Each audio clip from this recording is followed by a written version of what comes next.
নমস্কার বন্ধুরা, mother simple কিচেনের তরফ থেকে আমি অন্তশ্রী আপনাদের সকলকে জানাই স্বাগত। নতুন দিনে নতুন রেসিপি নিয়ে আবার হাজির হয়ে গেছি।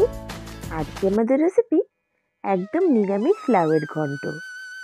একদম কম মশলায়, বলতে পারেন বিনা মশলায় লাউয়ের এই ঘন্ট রেসিপিটা আমি শেয়ার করছি। দেখুন, এর জন্য আমাদের দরকার লাউ।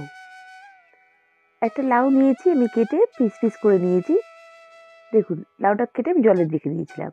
এবার কড়াইতে পরিমাণ মতন সর্ষের তেল দিয়ে আমি এখানে এক বাটির মতন বড়ি ভেজে নিচ্ছি। আপনারা যে কোনো বড়ি নিতে পারেন। আমি এখানে বিউলি চালের বড়ি নিয়েছি। আপনারা যে কোনো আপনাদের মনের মতন পছন্দের বড়ি নিতে পারেন। এখানে আমি বড়িগুলোকে ভেজে নিচ্ছি। বড়িগুলোকে কিন্তু একটু লাল লাল করে ভাজতে হবে, ভেজে আমাকে এটাকে তুলে রাখতে হবে। দেখুন, সব বড়িগুলোকে আমি ভেজে নিয়েছি ভালো করে। এবার আমি বড়িগুলোকে তুলে রেখে দিচ্ছি। বড়িগুলোকে ভেজে দেখুন আমি তুলে রেখে দিচ্ছি। এটা আমি পরে ইউজ করব। এবার কড়াইতে আমি 1 চামচ রাঁধুনি দিচ্ছি। দিয়ে বেশ সুন্দর গন্ধ বেরোলে আমি এর মধ্যে কেটে রাখা লাউটা অ্যাড করব। দেখুন, লাউটা আমি বেশ ভালো করে ঝিরিঝিরি করে কেটে নিয়েছি।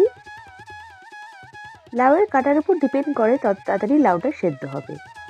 যত হালকা পাতলা করে কাটবেন তত ভালো তাড়াতাড়ি সেদ্ধ হয়ে যায়। দেখুন, আমি সব লাউগুলো দিয়ে দিলাম।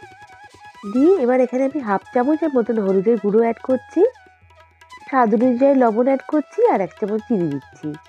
এই লাউয়ের ঘন্টর রেসিপিতে একটু মিষ্টি মিষ্টি হলে ভালো লাগে।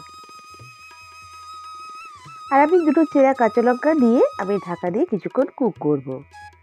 আপনারা আপনাদের ঝাল অনুযায়ী লঙ্কার কোয়ান্টিটিটা বাড়াতে বা কমাতে পারেন। এই রেসিপিটা একদম কম মশলায়। ছোটোবেলায় মায়ের হাতে এই রান্নাটা খেতাম। খুবই কম মশলায় এত সুস্বাদু এই রান্নাটা এখনও স্বাদটা মনে আছে।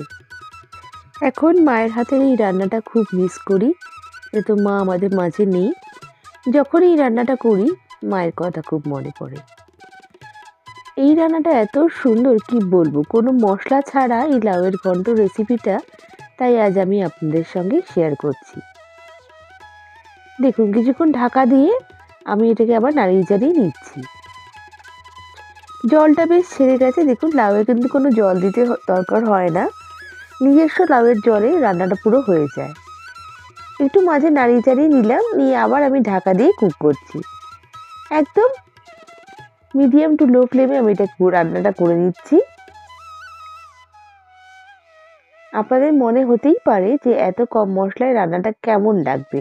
একবারও ট্রাই করে দেখবেন, আমার গ্যারান্টি নিশ্চয়ই ভালো লাগবে।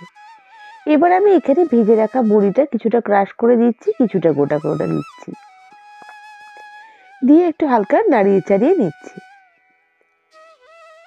আমার রেসিপিটা কিন্তু প্রায় রেডি হয়ে গেছে। এবার বেশ কিছুটা ফ্রেশ কাঁচা ধনেপাতা দিয়ে আমি এখানে রান্নাটা সার্ভ করব।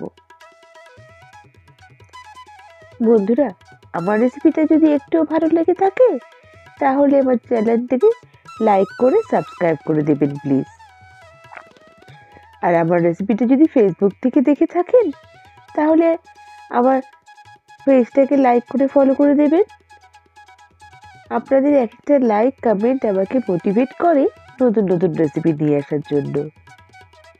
আর আমার এই রেসিপিটা কেমন লাগলো আমায় কমেন্ট করে নিশ্চয়ই জানাবেন। আর বন্ধুরা, আপনাদের মিষ্টি মিষ্টি কমেন্টসের জন্য অসংখ্য ধন্যবাদ। আমি সত্যিই মোটিভেট হচ্ছি, আমার কাজে আগ্রহ পাচ্ছি। দেখুন, এখানে আমি লাউটা সার্ভ করে দিলাম। আর নেক্সট রেসিপি নিয়ে আমি আবার হাজির হয়ে যাব। সবাই ভালো থাকবেন, সুস্থ থাকবেন। Bye, thank you.